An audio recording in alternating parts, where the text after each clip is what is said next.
Hey guys, what's going on? So say you have a Chevy pickup truck SUV with the factory Bose system in it and steering wheel controls. You just spend the entire day wiring it up, getting it ready to go. Turn on the radio, no sound comes out.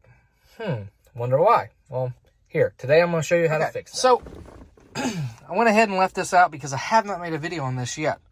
So here's the Pioneer double din head unit that's going in this 2003 Chevy Avalanche. It has the Bose speakers. So there's a Bose amp in the center console. We got to get power to it. So we have the steering wheel control module and everything that hooks up. So we're good to go there. But when we turn the key on, go ahead and fire the truck up. Oh, I hate that chime that these have.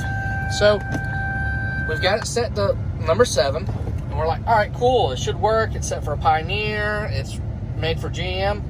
But we did not connect the remote wires.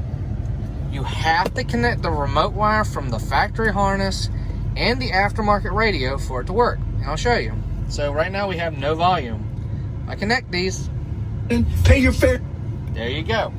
That's how to fix it, guys. Thanks for watching this video. I hope it helped y'all out. It's super simple, super easy. If you have any questions about this install, go ahead and drop them in the comment section below and like this button, like this video, and subscribe for more.